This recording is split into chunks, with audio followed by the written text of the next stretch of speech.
Hi everybody, my name is Erica. The indigenous people that I picked for my project were the Torres Strait Islanders. Okay, so we'll start with the geography. So the islands has at least 274 small islands, waterway separating from northern Australia's Cape York Peninsula and New Guinea.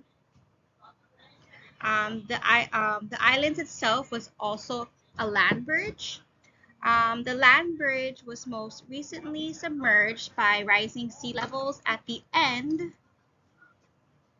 of the last ice age glaciation, so approximately about 12,000 years ago, forming the strait that now connects the Arafura Sea and Coral Sea.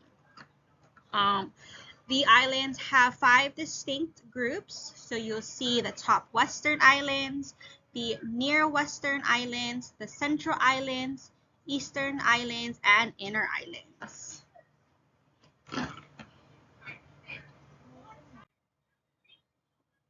So we'll move on to Torres Strait's flag. It was designed by Bernard Namook.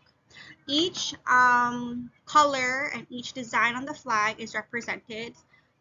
So we look at the green stripes, which represents the land.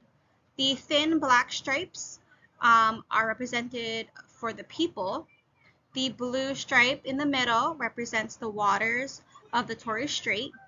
We look at the star, which represents the 5 major island groups, and also the headdress that you see above the star represents the people.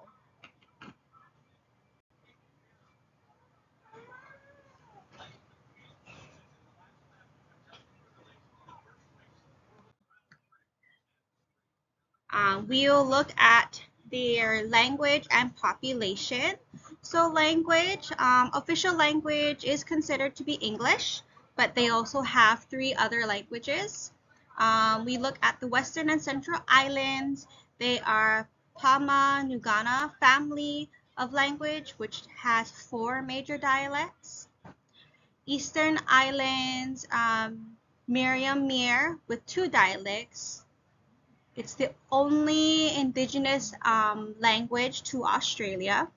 And the third language, which is known as the Torres Strait Creole, which has about 5 dialects. So we look at the population. Population is about 8,000 islanders that live in the Torres Strait. About half of them live on Thursday Island and the others among the 14 inhabited islands.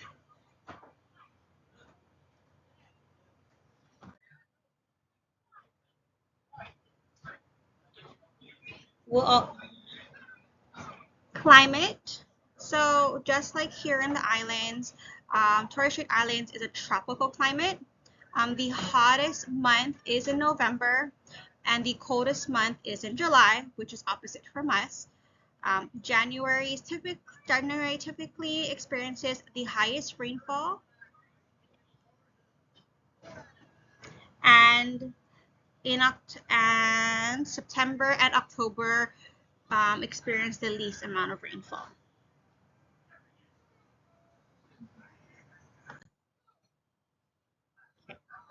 So now we'll go into the different groups, different island groups. So the top western island group is close to the southwestern coastline of New Guinea.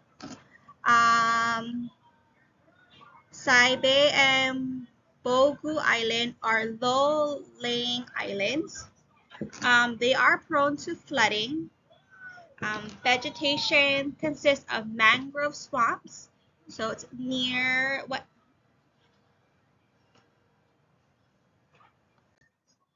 the near western islands. They are south of the strait midpoint. They have high granite hills with mounds of um, basaltic outcrops formed from old peaks from the submerged land bridge.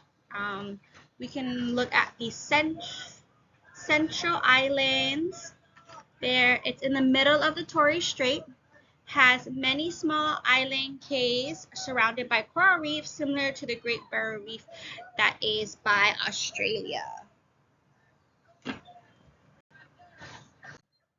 The Eastern Islands, they have peaks of volcanoes, they have hillsides. Their hillsides have rich, fertile red volcanic soil and um, vegetated, thickly vegetated. The last island is the Inner Islands, also known as Thursday Island Group. It's closest to the Cape York Peninsula. One of the islands, which is called Prince of Wales Island, is the largest. Several of these islands have permanent freshwater springs. In the late 19th and early 20th centuries, some were mined for gold. These islands were also the center of pearl hunting and the fishing industry.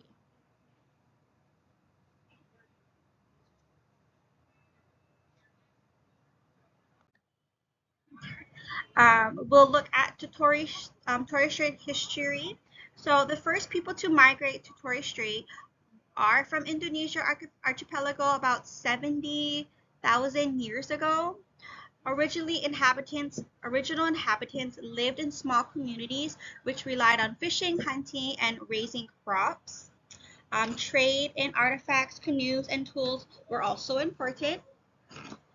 Luis Vaz de Torres was credited with sailing through the islands in 1606. In 1967, the Torres Strait Islanders became citizens of Queen's Island. So islanders had access to health and social services with freedom to travel and work in Australia. Okay. Culture.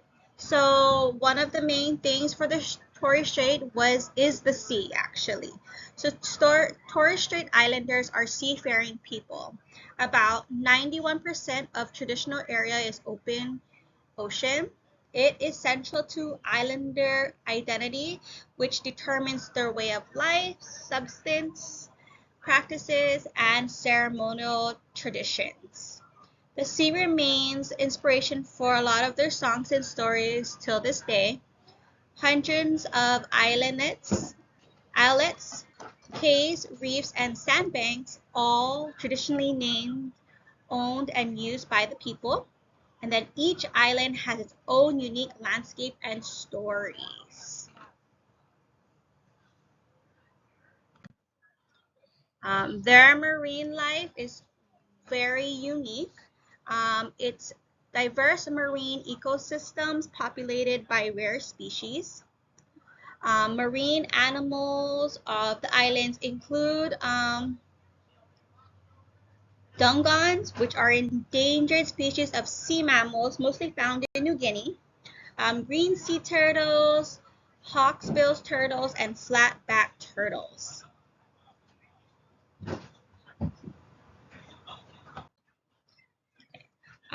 One main thing was their history and with the sea was the story of Tegai. He was known as a great fisherman, represented by a constellation in the south sky. Tegai is an important for navigations. Stars tell islanders when to plant their gardens, when to hunt turtle and dugong, when the monsoon season arrives, when the wind changes, and many other important aspects of their daily life.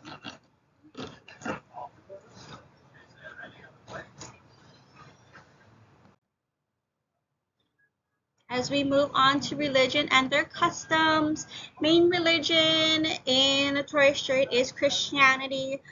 July 1st is one holiday that's really important. It's called Coming of the Light Festival. It is known to be when Christianity actually first came introductory to the islands. A very important custom to them is called tombstone unveiling. It's when no less than 12 months after a person or a family member is buried, engraved tombstones is unveiled and blessed by a priest. Um, Feasting and tradition, dancing marks the final resting place for the deceased spirit.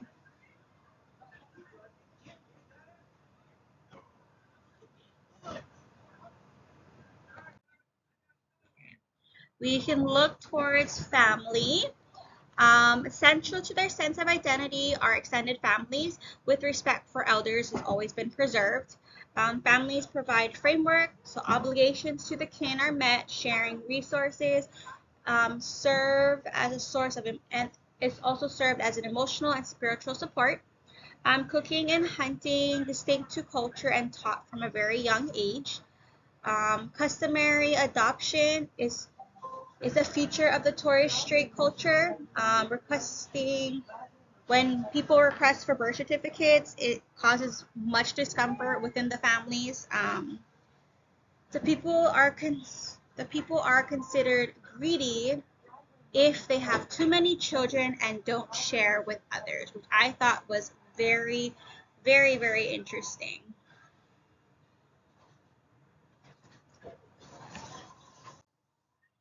Okay, so we can look towards the economy. Fishing is the main economy activity. Sharing regional responsibility for the management of these fisheries is primary culture and the economical goal. Thursday Island is supported by the tourism industry. Everywhere else, tourism is limited by the lack of facilities. The Torres Strait contributes to Australia's economy through the pearl industry, building of railroads, sugar industry, and arts and culture. Um, like I said before, one of the main industries was the pearling industry. Discovery of pearl shells in the 1860s led to an influx of foreigners to Thursday Island. In 1877, 16 firms were established, employing 700 people and more than 100 pearl ships. Um, they also harvest the shells to make shirt buttons, and then pearls were also rare and a bonus. In the early 1900s, former London Missionary Society established the Papua New Industry Limited. When this was established, islanders were able to buy their own pearling boats. End of the 1920s, islanders owned about 25% of the pearling fleet. Pearl trade stopped after World War II. Cultured pearl farms continued to operate until the 1970s.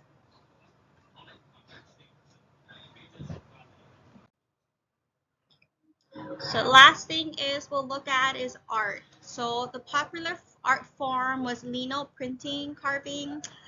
Also, wood carving was also as favorable besides the lino print. Skills required were passed down through generations and often showcased on the side of wara. Traditional design carved into body of drum representing tribes or their ceremonies. Great. So I hope you guys learned a little bit about the Torres Strait Islanders. I know I did. It was really interesting to research about them. If you have any questions, let me know. Thank you.